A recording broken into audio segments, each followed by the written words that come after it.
Hello there, everybody. My name is Jacob, and I'm with my good friend over here, Justin. Welcome in. And today we're going to talk about our very late thoughts on WrestleMania and our more Very recent, late. surprisingly on time thoughts on AEW Dynasty. Correct. We're going to talk about Dynasty first because we have a lot more to say about WrestleMania. But Justin, what are your thoughts on Dynasty overall? Dynasty definitely gave me the idea that AEW is kind of ramping up from where they started this year, because this year really felt like they were kind of on a wavy system of weird controversies, weird news, and then just good wrestling in the middle. But I think this is the show that tells us, yes, this is still the good wrestling company. That's what this place is. This is the WWE's the casuals. This is the hardcore. You come here for in-ring high work. Great. You come stuff. here for in-ring work, and occasionally they give you certain things that are just really weird, don't make any sense, but you come here for the in-ring work and you still get the in-ring work. Just as a note, we didn't take any notes for either of these shows. I just finished Dynasty yesterday, I think. No, 2 days ago. And we're also gonna briefly talk about Dynamite, but then most of this video is this podcast, whatever you want to call it, is talking about WrestleMania. So let's quickly go over Dynasty. So Start firstly, with the pre-show? yeah, we'll start with the pre-show. I didn't watch it though, but I read the results and everything. Trent Beretta, who turned heel and is no longer a part of the Best Friends, he defeated Matt Sydal, which. Great to see Sydal is on TV again. He's one of my favorites, in the company. I think he's very underrated. Shibata and Orange Cassidy defeated Shane Taylor and Lee Moriarty of the Shane Taylor Promotions. And also glad we're seeing Shane Taylor Promotions on television again because I really loved their work in Ring of Honor before the buyout. And, seeing them in Ring of Honor was great and all, so... It's nice. Good use. Yeah, and Shibata, I think it's great that Shibata is also a regular on AEW TV. I love him so much. And most notably, there was a winner-take-all unification match between the AEW Trios champions, the Acclaimed, and the Bullet Club Gold for their ROH Trios championship, where Bullet Club Gold took it all. And they won the both belts, and I believe it hasn't been made official yet. I'm pretty but sure they unified both belts. You mean the Bang Bang Gang, right? Oh yeah, it's that. Well, it's that's what they're called. No. Well, yes. However, they're technically under Bullet Club Gold. That's the thing.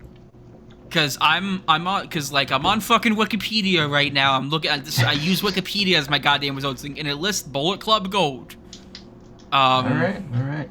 They're technically still Bullet Club affiliates. So I mean, there's only one real Bullet Club guy in the stable. Yeah, that's true. But it's funny if you think the Ass Boys are all part of the Bullet Club, because it's the fucking Bullet Club. Nobody gives a shit about the Bullet Club anymore. Bullet Club's really on a weird time right now. Because don't they have David Finlay as the leader now, and it sucks. David Finlay? Really? I think, is that who's the leader of Bullet Club now? I'm curious. Let me see. Okay, yeah. So, it's divided into 3 different fucking categories, because Jay White is leader of Bullet Club Gold, Evil is leader of House of Torture, and then David Finlay is War Dogs. And I think, if I can look it up... Okay, so current leaders are David Finlay... I think David Finlay is the leader, but the current... Grapple Stars is Trace Owens, Clark Connors, Drill Balani, I'm sorry if I mispronounced that, David Finlay, Gabe Kidd, Gato, Kenta, and Taji Ishimori. So, and I think, and I'm 90% sure, yeah, David Finlay is listed as the leader. Because literally everyone left New Japan. That was good. It kind of feels like now that American wrestling isn't stuck in WWE territory, there's not a lot of good gaijins anymore, is there? Yeah, I mean, you already have some Japanese wrestlers. I know Kenta was, in the group. I'm pretty sure we've had some other Japan. Like I know. Oh yeah, fucking Ren Niawa was in there. Evil Dick to Go was also in there. So like it's not it's not that stuff. So like they had some Japanese wrestlers, but most of the time, it's usually foreign wrestlers. Well, that was like the reason why they made the Bullet Club, is because it's supposed bunch to of be gaijin. mostly gaijin guys like Balor and Styles and the Bucks, and like Gallows and Anderson, all Kenny those Omega, guys. yeah. But I'm glad that we got a unification match, because I think if we have these titles kind of float between brands, float between Ring of Honor and float between AEW, it's going to create a lot more openness. Because already we were having the problem of, well, the ROH titles are being held by guys who don't show up in Ring of Honor, and the Acclaimed barely defend their belts.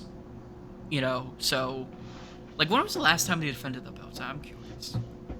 I gotta look it Well, up. it brings up the question of why not just have, one set of titles that just goes between these shows, Yeah, and that's Like I said, if what they're gonna try. if you're the AEW title holder, like if you're a person in AEW, you have to show up on Ring of Honor as well, and like kind of unify that. Yeah. Because like splitting off Ring of Honor into just Honor Club and all those guys and all these guys who only appear on Ring of Honor is just gonna keep Ring of Honor in that small place that it's in right now. Okay, so I looked it up and I was curious. Before Dynasty, they had their last match for it was in January. It was Billy Gunn and Acclaimed, versus Mongol Embassy, and then also before that they defended the belts in December against Action Andretti and Top Flight, and then also against Dalton Castle and the Boys in November. They had a bulk of their defenses in October, and then a few in, I believe, September, and then they kind of just fucked off with the belts for the most part. That's just dumb. Yeah. So that's for the pre-show. Our main show opened with, in my opinion, what was one of the matches of the night: Okada versus Pac for the Continental Championship. Of course, Okada. I mean, was there any doubt? It's Okada and Pac. Like, this guy's gonna have a arguably great the match best wrestler in sleep. the world, and Yes. Pac, who is, in my opinion, very underrated. Even though I know he's been used pretty well, but like I always feel like he always kind of goes in and out. Like, keep in mind, when he first debuted in AEW, he was feuding with Kenny Omega. And then he had Death Triangle, then COVID happened, and he couldn't fucking leave, the UK. And then he just was kind of floating around. Then he had his international title reign. He had the great Best of 7 series with the Elite. And then he was just kind of doing things. And I'm just glad that he is, being used and everything. But Okada debuted at AEW, I believe the night after Revolution, and then he aligned himself with the Bucks and won the Continental Championship from Eddie Kingston, who also lost his ROH World title to Mark Briscoe at Supercard of Honor. That Triple Crown didn't last very long, did it? Well, yeah, I think it was mostly because the thing is that, one, you have a New Japan belt in there, and that belt is that's obviously going to be controlled by another company that Tony Khan doesn't own. And then the ROH title thing, it's just kind of there. Like I said, Eddie didn't really, I don't think he showed up that much on Ring of Honor TV, because he mostly was defending the Triple Crown as a general thing. Like, he wasn't defending just the Continental Championship or just the Ring of Honor Championship. He was defending them all three at once. But you know what? I know why they did it, because obviously Eddie Kingston very much is inspired by the old All Japan style, and they had their Triple Crown Championship. And it was just nice to see him have those belts, but obviously he had to lose them. And I think that's why this is going kind of further into what I was thinking about the Dynamite afterwards, which we'll also briefly talk about. Like I mentioned before, that they might unify the international title and the AEW World Championship to then have the Continental Championship kind of be their lower mid-card belt or their Intercontinental Championship, and then maybe have the TNT title be either lower card or, vice versa, basically. See, that's the weird thing about AEW belts is you have the the higher one, the one that's over Continental. What's that one called? The Intercontinental. TNT, the TNT Championship. Well, no, you have the Continental and then the the International Championship. It's not the International title. Yeah. See, you have International, Continental, and TBS, aka TNT. IC, US, TNT. Yeah. TBS is the women's one. Yes. They all stand for IC, US, and TV. That's too many mid-card titles, okay? Too many. I don't think it's too many. I feel like if we keep it, I do think we need to at least lose one belt. Well, the other problem is that you have a big mid-card and you have these titles, but you're also booking matches that don't have anything to do with the titles. If you have too many titles that you can't feature enough, then there's a problem. Because you're also booking title-less matches for other guys who don't have title stories, but you have so many titles that there's not room for both. That's my problem, at least, is that they don't feature enough of the titles because they also have to focus on people who don't have titles. So you get this weird dissonance. Yeah, I'm looking at I'm re-looking at the code and I realized, oh my god, every belt here, everything here, with the exception of the FTW Championship, which isn't really a championship, it's like a personalized thing. It's basically the $1 million title. Or again, the original. Taz's thing. Yeah, everything except for the trios match and the Ospreay versus Danielson, that everything was for a title, excluding pre-show matches. Everything was for a title, and I do feel like they need to drop at least one belt and just basically have lower card, upper card, maybe one belt that kind of has as much weight as the world title, but not enough to say, like almost on par, but world title is big dog, for lack of a better word, and stuff. I find that right now WWE has a good amount of titles. We have a structure here. You have your US, you have your IC, and you have your world, and they each have their show. And women's titles. Yes, they now have two tag teams. That's also because they kind of changed their booking structure. Because if you look at WWE pay-per-views, most of the time, the belts are not defended at a lot of the big, the smaller belts. They're not defended on the shows. Just looking at Elimination Chamber, for example. Yeah. You had women's tag titles. You had the women's. You had the undisputed tag team title match. And then a women's world championship match. Part of that's because Roman Reigns was holding the two belts, the world title and the WWE the Universal title and the fucking WWE championship. But even which is technically one now. Yeah, which is one, which again we'll get into. But even going to but with pay-per-views like that, it's not about defending those titles. It's about seeing who's going to fight for those titles.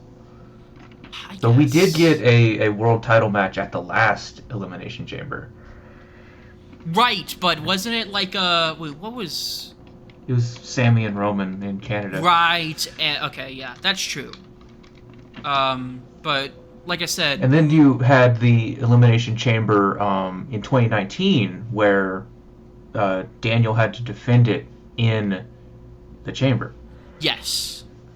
So it does happen. It happens, but I'm saying recently we see we do see at least a world title or a world heavyweight title match.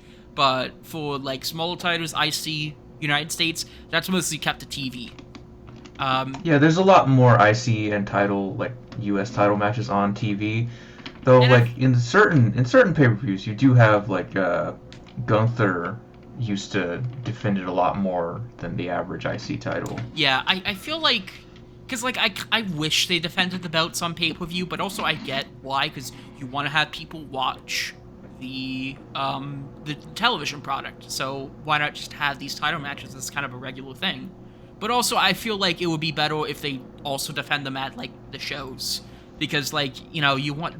Especially big shows, like, you know, Survivor Series, Royal Rumble, WrestleMania, of course, SummerSlam. Because, like, those are, like, the shows most people pay attention to. So it's like, you know, why not have this be a showcase of what everything you have for? That's true. Yeah. Which is why I do feel like, yeah, sure, it's kind of stupid that AEW has these many titles, but also, you know, I get why they have these titles. There's reasons to have titles, obviously. Like, we have a lot of trios across all of AEW's programming, so let's have a trios title. That's fine, but let's have a trios title, okay? Which I do think, like I said, this is what they rectified with the winner takes all match. So yeah. Anyways, but Okada versus Pac, I thought this was a great match. Pac looked awesome. Okada was the great little shitty heel, and it was fucking great. I loved it. He's about to do the taunt that gives him the single deuce, and it's like, yes! That's the best single deuce I've ever seen. The next match was House of Black, Malachi Black, Brody King, and Buddy Matthews versus Adam Copeland, the current TNT champion, Eddie Kingston, the New Japan Strong champion, and Mark Briscoe, the Ring of Honor World champion.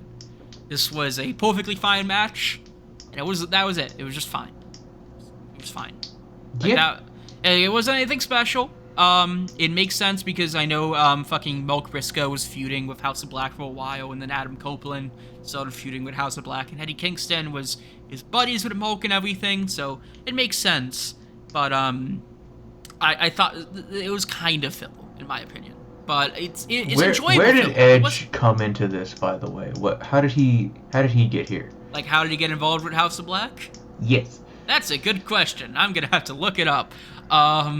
I think, because what happened was he won the TNT title from Christian. Okay, so, yeah. and Mark Briscoe was already feuding with House of Black before and then they attacked Adam Copeland. House of Black did. House of Black attacked Adam Copeland on Collision a few weeks back, and Briscoe and Kingston came out to support them, and then that kind of led to the trios match. Aha. So basic, I'm feuding with this guy, let's attack this guy, hey, I'm gonna help you, you know, yada yada yada. Where does the TNT title stand right now? Like what's the condition of it, or like what's its like thing? Who's like next in line for that? Like what feud are we going for? Well, with Adam Copeland as right title now, holder? Adam Copeland he's doing just kind of an open challenge thing. Like, I know recently he defended the belt against Minoru Suzuki.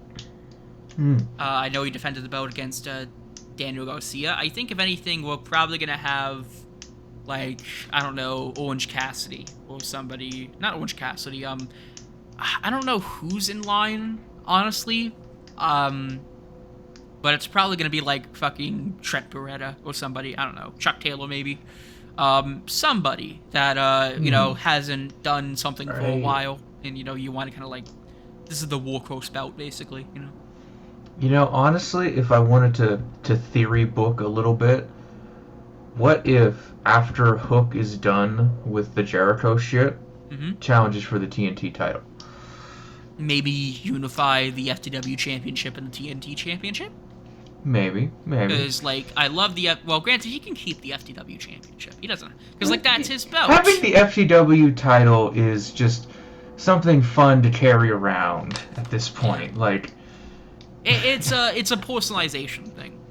Yes. Next match was Julia Hart defending her TBS championship against Willow Nightingale, where Willow won, and I was so fucking happy. I love Willow so much. She is one of my favorite female workers in the business right now, period. She's really cool. I love her personality. She has a great pounce. Like, that shout out, she has the spirit of Monty Brown in her, who isn't even dead yet. All right. Oh, wow. But it was great, and Julia Hart, props to her. She's really good as a champion. I think she's fantastic, and I'm glad that she got, you know, gold And it's amazing to think just like a year and a half ago, she was just a fucking cheerleader for Brian Pillman and whoever the other guy was. Jesus. Okay. And now she's part of House of Black and awesome. And next match was Roderick Strong defending his international championship against the returning Kyle O'Reilly. And I wish this match was a bit better. I don't know. I thought it was fine, but I wish they would just like fucking murder each other. Like we would see like almost like something that you would see in like a shoot fighting thing. I just thought it was, but it was still good. But I wish it could have been way better. There's a lot they could do, but like, I don't know if they're really in the right gear for it. Like, are we going to go into this like weird shit, or are we just gonna stay in like a normal wrestling pace? Like, where are we going with this? Like, I just wish like Kyle O'Reilly would just like start fucking elbowing the shit out of Roderick Strong and potato that fucking head off of him. Yeah, exactly. But I think they're setting up for a probably gonna do some kind of rematch on like TV or something. Because I don't know what else Kyle O'Reilly is gonna do. Maybe he might win the TNT championship. Honestly. Maybe. So in the worst match of the night, Hook lost his FTW championship match against Chris Jericho, and I fucking hated this match. It should have been a squash. What is this WCW level shit right here? What is this? WCW level. Why are we booking Hook, level. who's got hot shit all over him? Like, Hook is hot as fuck right now, and you're booking him to lose to old ass Jericho. The Lording Tree. He's the Lording Tree, Justin. Oh my god. Oh, real quick, he came out on Dynamite the next night with the worst possible theme. Like, you know how WWE has awful themes now? It's literally the worst theme ever. Really? Yeah, it's hard. It's like a bad, like one of the worst. It's like a really bad Fozzy song, essentially. Jericho. Come here. Nobody likes Fozzy. Nobody gives a shit about Fozzy. Just play Judas and shut up. But it was just Hook and Jericho beating the shit out of each other, and then Hook lost to Jericho's sneaky heel and everything, and he wins the FTW title, and I fucking hate it, and it sucks. And this battle end. The only way this can end is if Taz comes out of retirement and suplexes the shit out of Jericho, and then wins the belt, and then fucking drops it to his son. One can only hope. That's the only way I'm gonna forgive Chris Jericho in this situation. The women's title match, Thunder Rosa versus Toni Storm. I unfortunately thought this was kind of the weakest match of the night. Well, no. I don't want to say weakest match of the night because Jericho versus Hook happened. It was the most veil match, for title-wise. I mean, this was honestly a match that was never really in question. I don't think they're gonna give the belt away at this point. Like, Tony's still doing building really up well for the herself. Maria May thing. They're gonna build her up to be probably next champion. And I think she might win the belt at All In, since she's of course from London. Or we're still waiting for Jamie Hayter to return, and I feel like she would definitely want to win her title back, especially since she is the person who lost her belt to Jamie Hayter. So I hope that that's what happens, but this was fine. It was okay, but just a bit disappointing. And nothing really stood out to me in this match. How do we feel about Thunder Rosa as a wrestler? Fine. She's fine. I thought she kind of peaked, I want to say, back when she was doing, all the hardcore, when she was feuding with Britt Baker, oddly enough, and doing that great death match. And also, where is Britt Baker, by I have the way? no idea. Is she injured or something? That's what I keep wondering. Because last we saw her was double or nothing. Okay, I think she's injured. Yeah. Right. Okay. So, next match was what many people were saying is match of the night. Some people say is a good contender for match of the year. I humbly disagree. It was Ospreay versus Danielson. It was a good match. It was very entertaining. I loved it. I don't think it's one of the best matches of all time. I don't think it's one of the best matches of the year, even. I thought the match with Takeshita at Revolution was better, honestly. Yeah.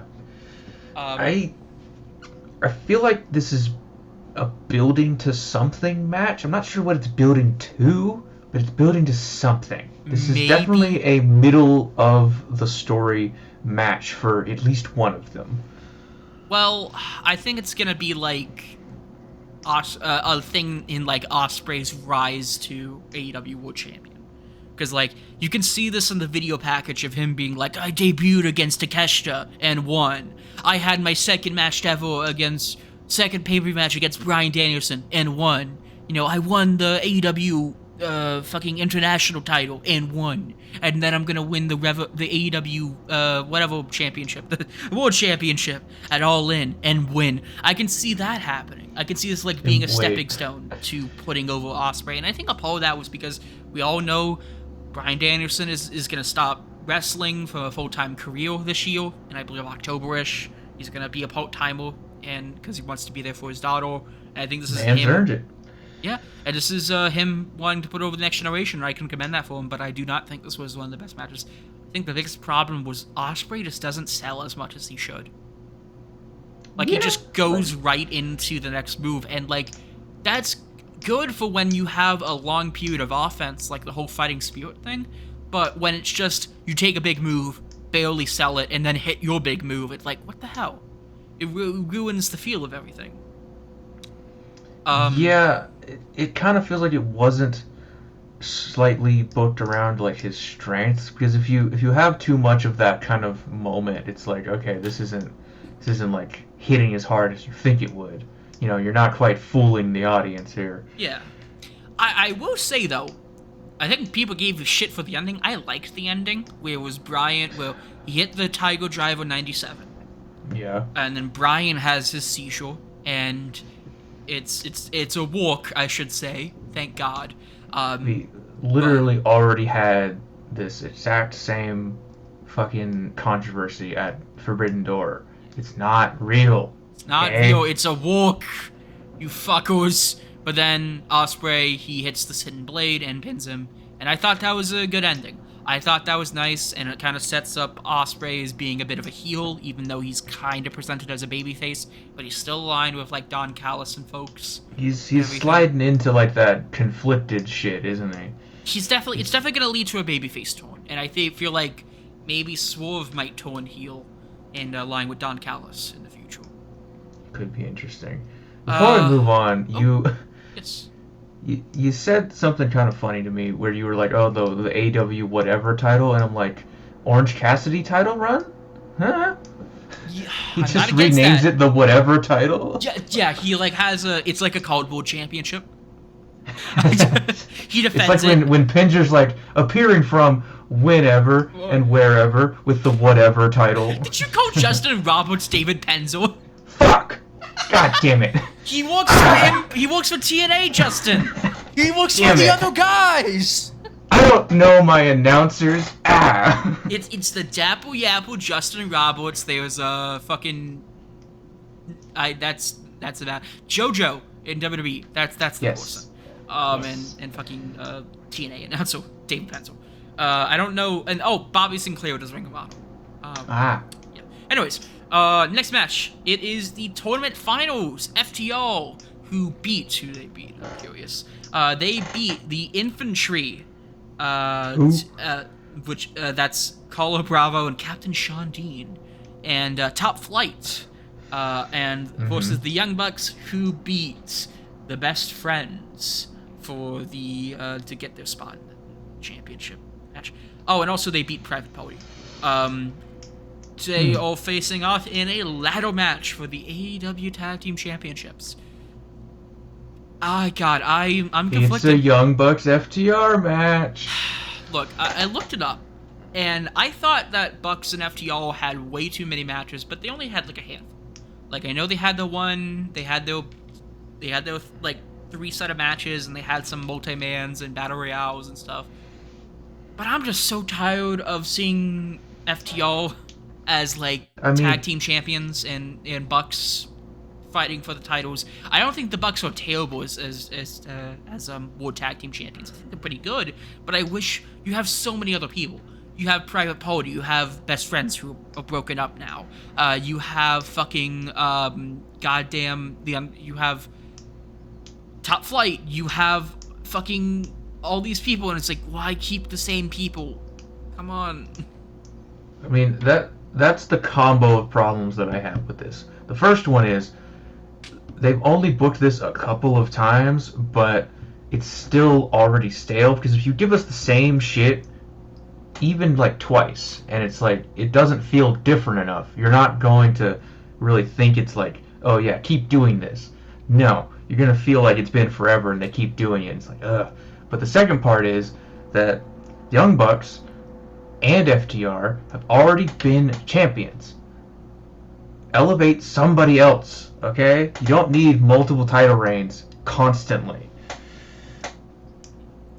That's two problems working against this match. Otherwise, interesting match. Perfectly fine match. I thought it was pretty good. You know, the chants at the end were also very fun. Yes, because the main thing that got people talking about it was Jack Perry ran into the match, cost FTR the titles, and aligned himself with the Young Bucks. What's his nickname again? The Scapegoat. The Scapegoat. Yes. That being said, we forgot to address one thing. A few weeks ago, AEW played the backstage footage of CM Punk beating the shit out of Jack Perry, and people thought, oh, they're just doing this for ratings and whatnot. But no, beating the shit is a heavy term. Yeah. Even punching him's a heavy term. He just like he just kind of lightly shoved him. He just shoved him, and they get a little physical, but then they're just pulled apart. It's like, yeah. What? Tony Khan, what do you mean you feud for your life? Why? But apparently this was a part of it. You know, okay, I kind of convoluted, not really that convoluted, but I see why they play it now in kayfabe. It's, you know, I'm glad that Jack Perry's in it, because I do like Jack Perry. What was like the EVP's like reasoning for showing this? What was the storyline reason for showing this? I think it's because they wanted to in storyline, I believe it was because they wanted to be like, oh, we're better than everyone. We don't engage in something like that. The problem is, what does this have to do with FTR beyond fucking they're friends with CM Punk? It's like, okay, what does this have to do with this? This is it. Okay. I'm directly quoting Wikipedia from this. During the April 10th episode of Dynamite, the Young Bucks showed surveillance footage of the legitimate backstage altercation between Jack Perry and former AEW wrestler CM Punk, which they blamed as the reason why they lost their match to FTR at All In. They also defended Perry and conspired that FTR was behind the scenes due to being friends with Punk. Okay, I can see that as some kind of justification. Yeah. Though the real reason they were probably doing it is to put the idea of Jack Perry coming back in people's heads. And also it gets people talking because, of course, WrestleMania weekend, the big talk was CM Punk speaking about his experience at AEW on, like, the Ariel Hartwell show, MMA Hour, whatever it was called. Which I do think that it did, like, pop ratings, didn't it? Like, it actually got, like, a good rating. Yes, it did. So, like... But from a talking standpoint, a lot of people were not on your side, bro. Yeah, I thought it was... I do think a lot of people kind of... This is what I thought when it happened. I thought a lot of people were making a bigger deal of it than it was. Oh, yeah. I do think it was... Too big of a deal. Yeah, I do think it was fucking stupid for them to show it. I thought it was objectively stupid because nobody cares about this realistically, you know. But at the same time, if WWE was making all these shots of them WrestleMania weekend during their biggest show of the year, during the time when everyone, even like non-wrestling fans, were paying attention to the show, why not file back or two? I can see that. And, you know, people were like, well, why is AEW taking shots at WWE? Well, it's because they were taking shots of them every fucking time they were on TV doing promo. I think that the shots part is perfectly fine, but when you take a shot that reminds people that you fumbled CM Punk like this, I think that's not exactly I don't think they a fumbled great CM shot. Punk. It was they fumbled CM Punk to a point, but it was mostly because CM Punk has a huge fucking ego, and this would have happened no matter where it was. I no doubt that that CM Punk is gonna have the exact same thing happen to him in WWE. I honestly don't think so because they have a much stronger executive like team. That's there. true. I don't think Paul is gonna let that kind of shit happen. Like he's gonna sit some fuckers down and tell them what's up. Like Until he gets tired of CM Punk or CM Punk gets tired of him. That's the thing though. yeah, I think that at some point CM Punk's probably gonna get tired of this. He's gonna get tired of the road. He's gonna get tired of wrestling again. Which, to be fair, he's like 50, so He's not 50. he's getting there. He's mid-40s, I think. How old is he? He's getting there. He's getting old. Okay, he can't. He's 45. He's halfway. He's halfway to 50. Okay, he's getting to a point where like And if he he gets wants injured. to ride off into the sunset. Yeah, He just got injured at Royal Rumble, so it's no doubt that he's like coming off of it, isn't he? He's starting to come back. I think by this, when fucking when like SummerSlam hits or whatever, or like they do another. Because they're booking him and Drew at some point, right? Like that's been the big thing. Yes, the unless whole time. Drew leaves the company, but I doubt it. Because he's. I think Drew's doing fine. I think Yeah. he's doing fine. But we have yet Anyway. to talk about the main event, which happened Yes. and was Swerve Strickland winning the AEW World Championship against Samoa Joe. I posed this question to you. Yes. Was Samoa Joe a transitional champion? Yes. Yes. But not a bad transitional champion. Because No, he's cool. He's doing good he, shit. he was great in the ring. He had some pretty good matches. I know that match with Hook was pretty good. The Triple Threat Revolution was pretty good as well. I think there was... pretty sure there's one other match I'm forgetting about. Hold on, I gotta look it up. Joe AEW Championship. Because, like, the thing is, the belt was kind of in a shitty state when fucking... Yeah, like, we when had to get it MJF off was MJF. Which, And as a we- reminder, the second to last match beforehand, outside of the Kenny Omega match, was a fucking shitter of a match with Jay White, where MJF was working through a kayfabe injury, and then they had the match at, fucking World's End, where obviously Joe won and everything, and now MJF's missing. I think he's injured and probably is going to be involved in the future somewhere because, of course, it's all a work. He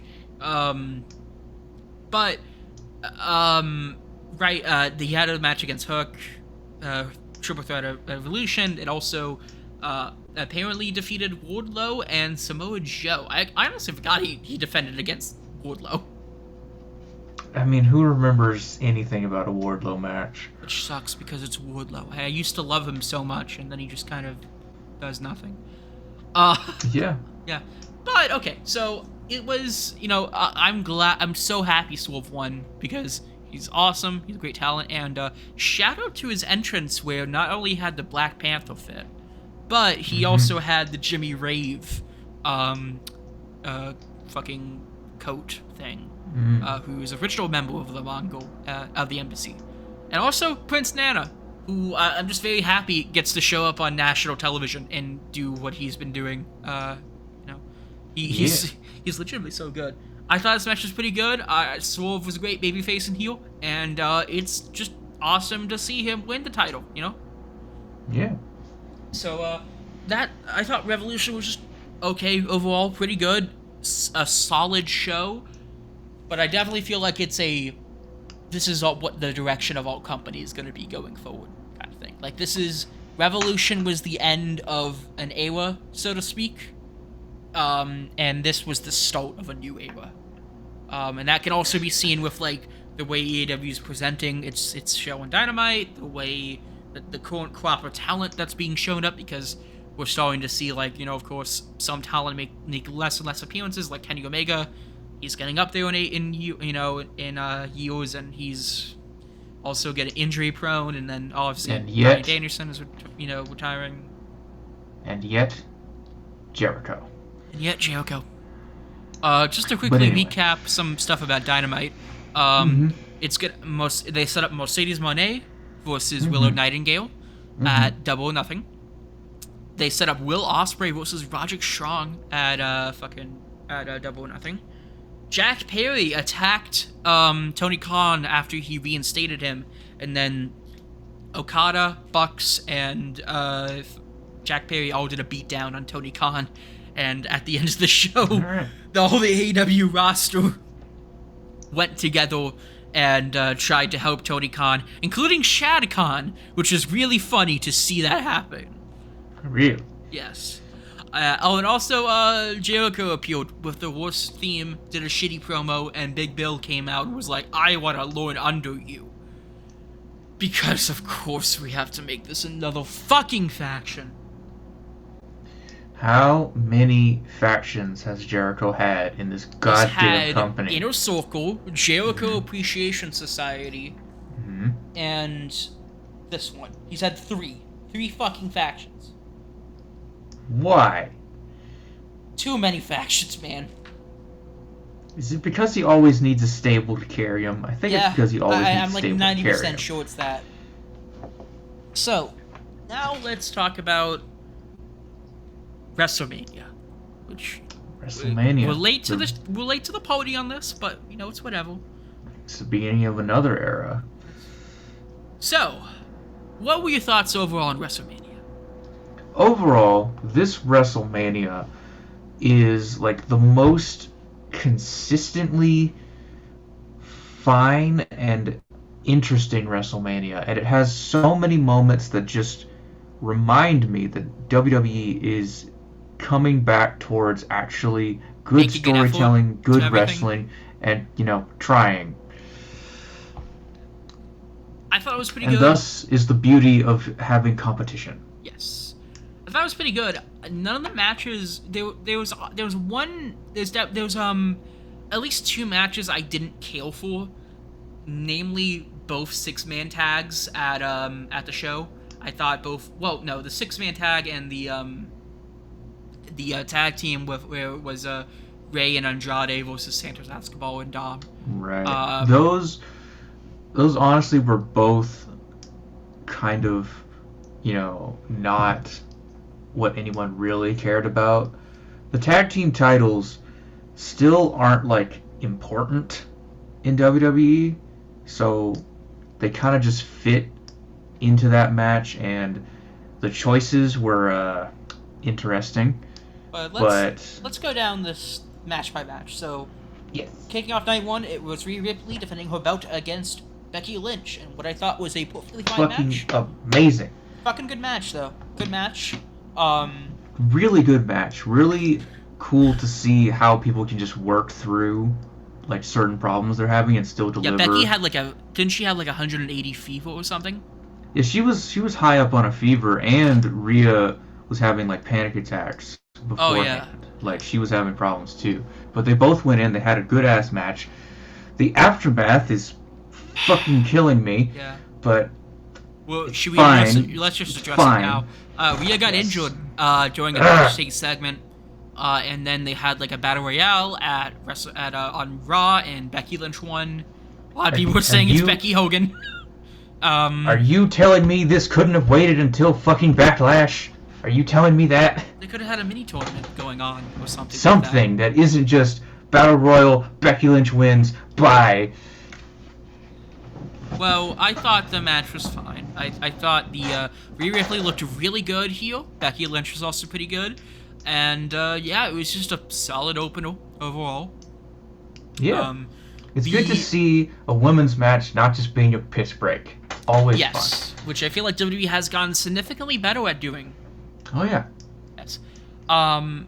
They had a 6-pack tag team ladder match for the Undisputed Tag Team Championships, where it was A-Town Down Under versus Judgment Day versus Awesome Truth, DIY, and the New Day.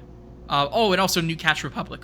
Fourthly, I want to say, DIY coming out with the DX shit, kind of stupid.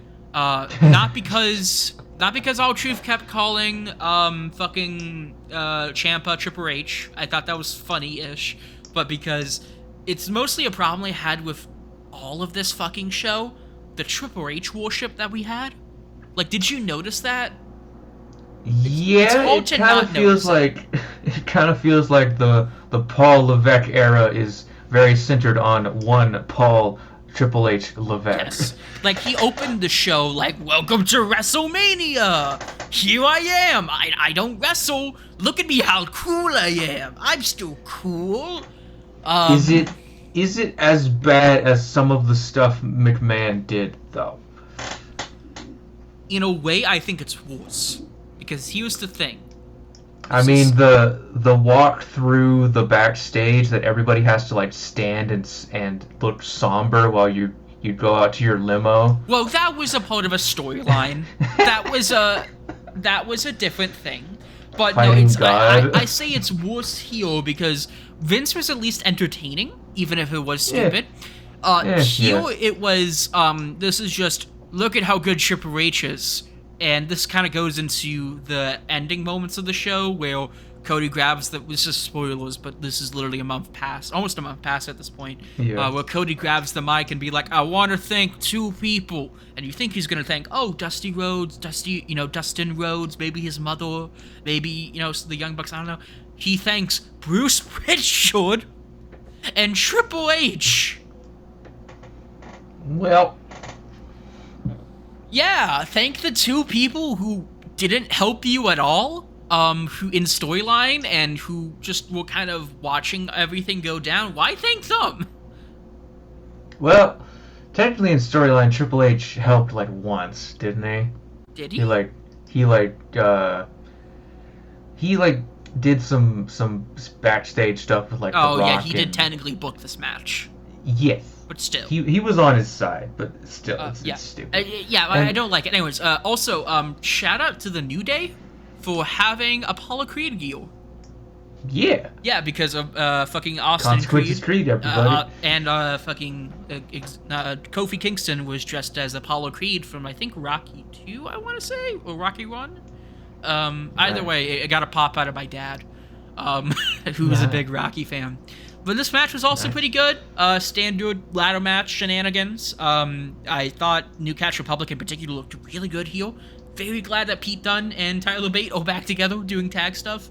And this is also notable because they finally separated the tag team championships. They have A-Town Down Under won the SmackDown pay, I believe, and Awesome Truth won the Raw tag team championships. Which I'm happy for. Good for R-Truth. I'm happy that they finally separated the tag belts.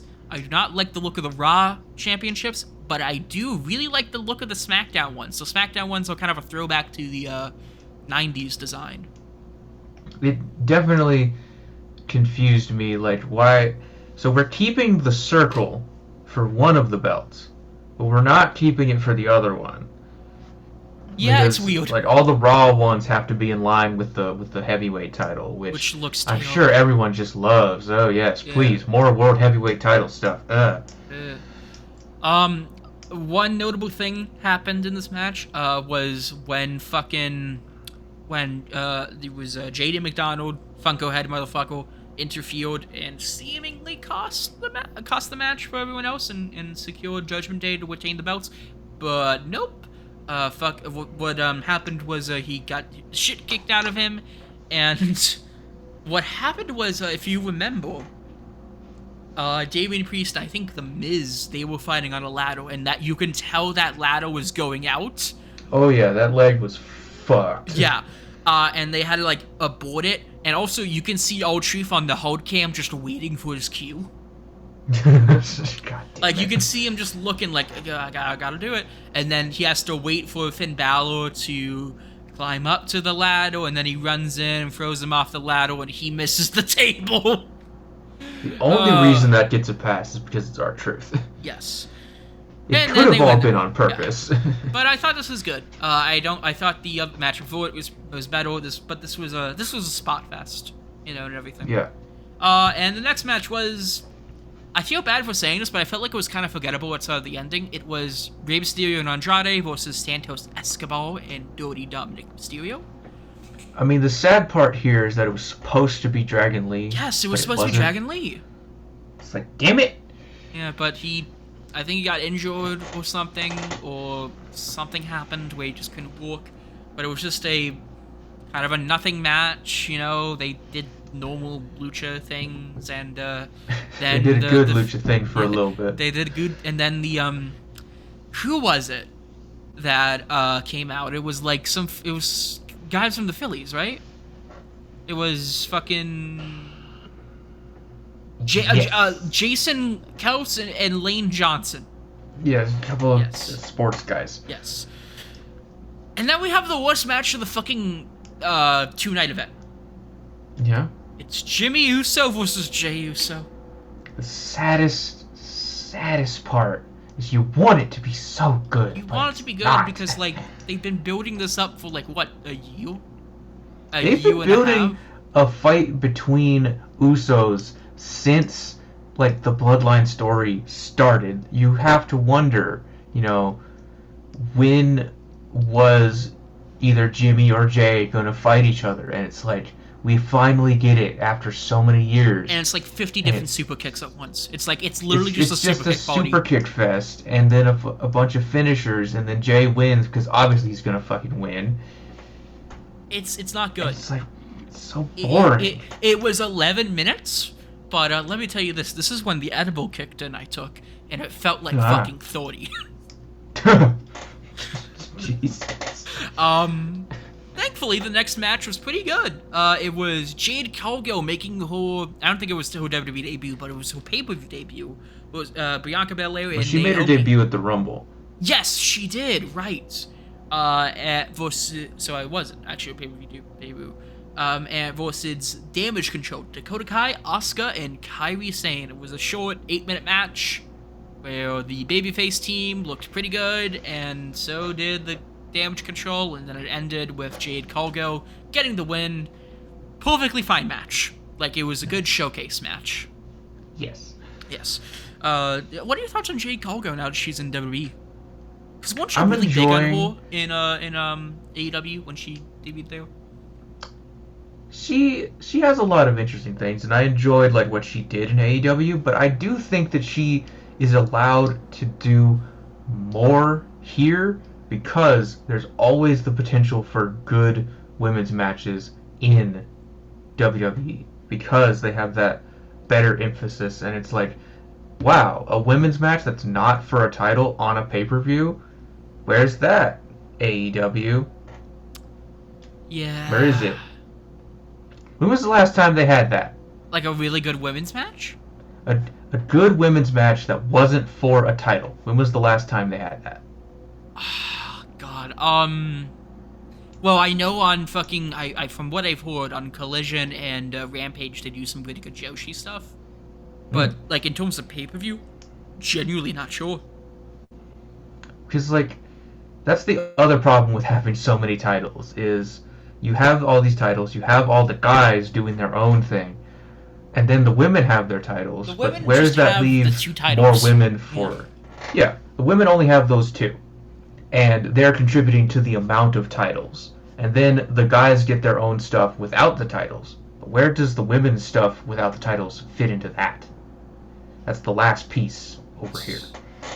Sami Zayn defeated Gunther to end his historic reign.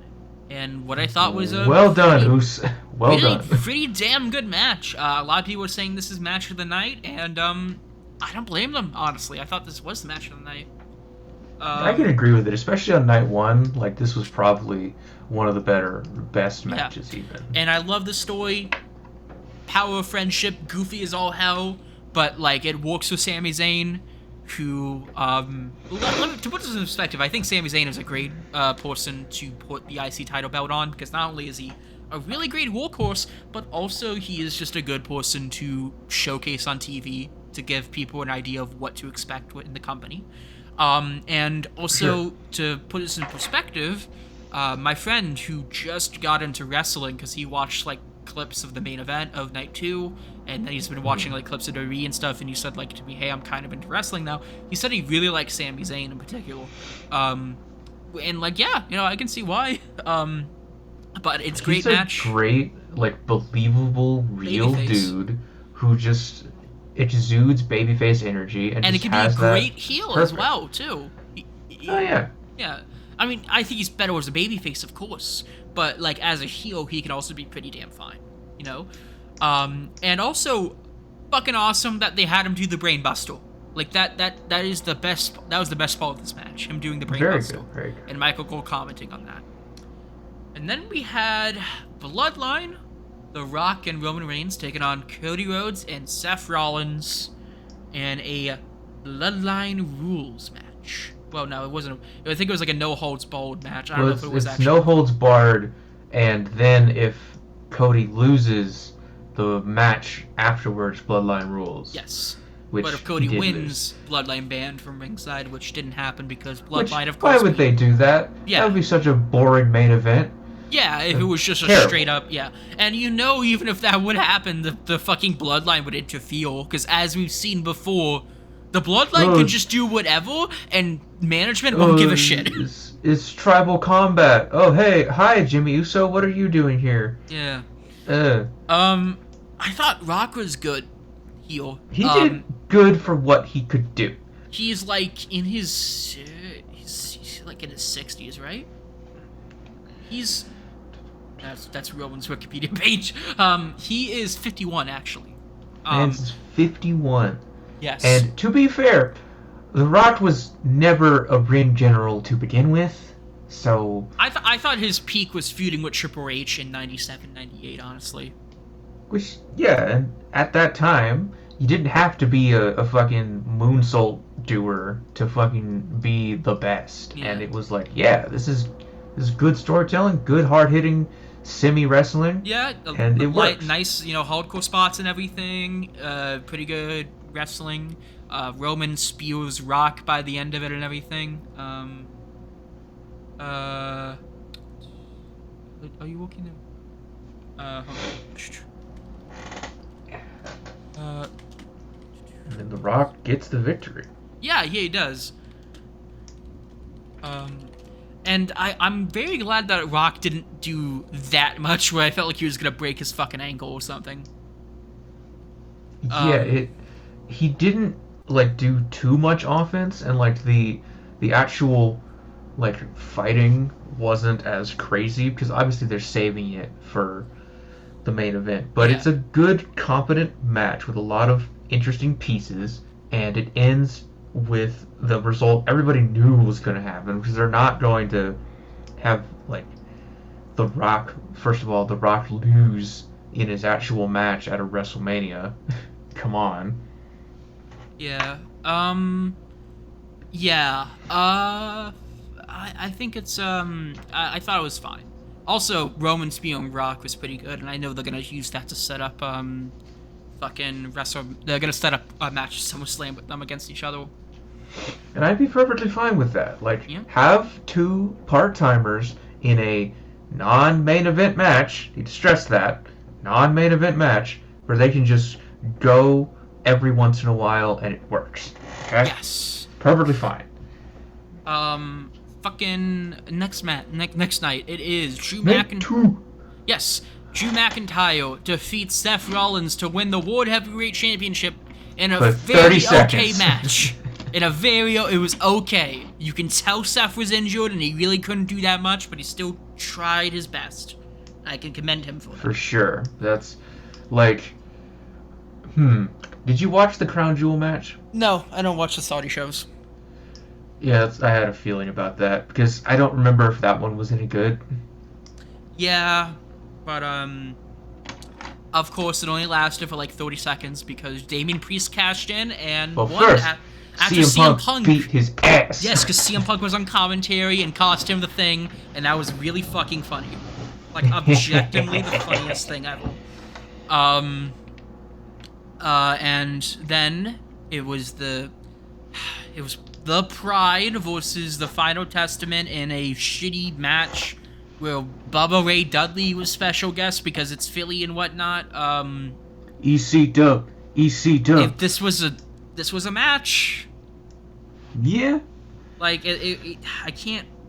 I have to award the Piss Break Award to this match. It Nobody did its fucking job. cares. It did its job, I guess. Which what's his name? Shit. Montez Ford? No, the leader of the Final Testament. What the fuck is his name? Paul Ellering. No, the wrestler leader. Karrion Kross. Karrion Kross in the Final Testament AOP. I ask you, who gives a fuck right now? Yeah. Does anyone care? Yep, it's better than the stupid mask, isn't it? Yeah. And then Which, Paul Ellering, why are you here? Yeah. Well, it's because he's with Final Testament and everything. And also, he was managers of Akin and Razor, so... Okay. AJ Styles was defeated by LA Knight in a match that I thought could have been better. LA Knight. Yeah, it probably could have been better. It was fine. It was he's on the right track. Yeah, he's on the track. He beats AJ and everything. And so US title run? Yeah, which hopefully should happen soon. Because Logan Paul retained his championship against Kevin Owens and Randy Orton. For the love of God, SummerSlam. Please. He's definitely going to drop it at SummerSlam. It's not going to be Backlash or Money in the Bank, but SummerSlam. Yeah, please. Because he's off TV most of the fucking time. And also, apparently, iShowSpeed showed up and got involved, which was weird. It felt like a fever dream seeing that. I am too goddamn old for this. I'm sorry. He's 19. I don't know who this fucker is. This fucker is younger than me. Why? I don't know what he does. I just know he's funny on Twitter. He does things on Twitch. I don't watch Twitch. I don't care. WWE has surpassed me in knowing things. I knew who KSI was. Yeah. I don't know who this fucker is. Bayley defeated Io Sky to win the women's championship, and what I thought was definitely match of the night for night 2. Very good. Very good. I loved Io heel. Amazing. And Bayley as a babyface, thank God she's back as a babyface. Yes. She's awesome heel.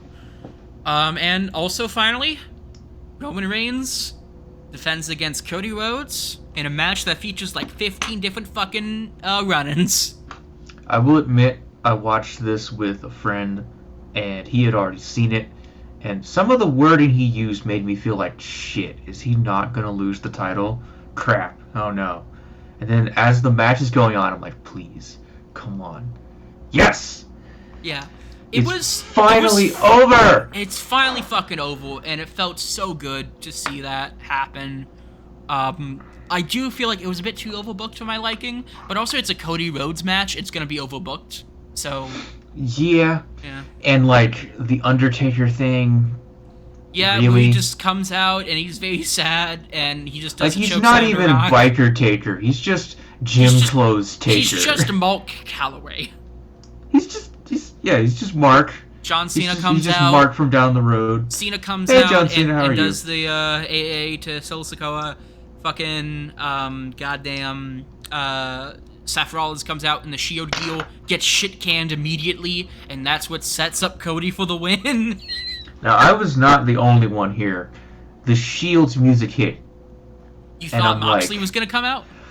It was never gonna happen, but come on, that would have been so cool. It's so funny because later Moxley said in an interview, I was just sleeping in Japan when that happened, and I got DMs saying, where were you? Damn it. It would have been so good. But I'm glad that Cody is champion. Other missed opportunity, by the way. Where was Dustin? I don't know, complaining about homeless people or something. Where is he? What is he doing? Why is he not taking the fucking Legacy Act and just coming back? Please, I think it's just because he has a contract with AEW and everything, and the WWE doesn't want to be involved with that. They don't use him either. They use him on occasion, and he's also mostly backstage now. He Damn. moves as like a trainer. But I thought this match was pretty damn good. 30 fucking minutes. Jesus. I forgot how long this match was. And it feels like 30 minutes. It doesn't feel long. Like, I didn't think it was, like, that long. Probably because there was a lot of entrances. But also, the pacing at least kept us, you know, like, interested. There was a lot of different things that happened, and it's like, wow, I'm not bored. It's amazing. Yeah. A Roman Reigns match where I'm not bored. It's surprising, yeah. So, that's the WrestleMania. You know, I thought it was a pretty damn solid show overall. Definitely probably going to be WWE's peak for the most of this year. Definitely, Probably, yeah. you know, and I'm excited to see what they have for the future, though. Like, at this point, because even if 39 didn't end so well, 39 was honestly the peak of last year. 39 was pretty damn good, with the exception of some matches. And the ending. Yeah, and the ending. Like, the Hell in a Cell match was pretty shit. But I know Night 1 being one of the best shows of the year, in my opinion, honestly.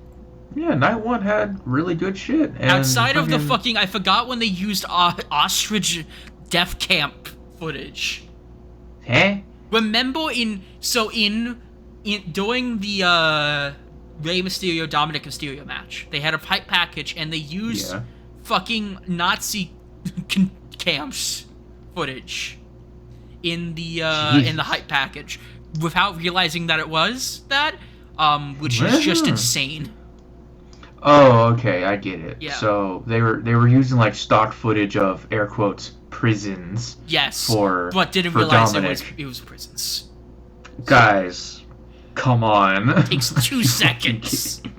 But Night 1 last year was pretty good overall, with the exception of like Austin versus Cena and maybe the 6-man tag, and also and there also was Pat McAfee versus Miz, but that was more of a shit post, if anything.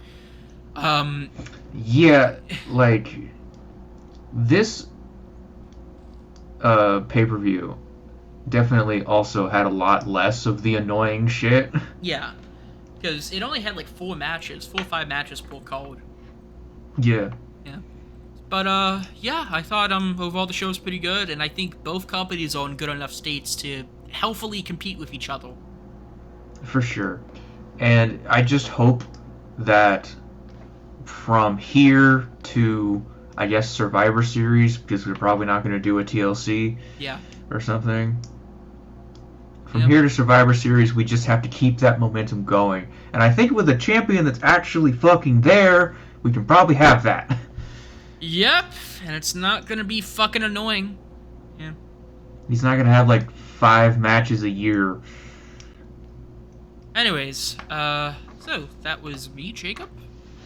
And me, Justin. And we just talked about AEW Dynasty and our very late thoughts on WrestleMania. Do you have anything to close us out, Justin? Don't let your dreams be dreams. That's what I'm saying.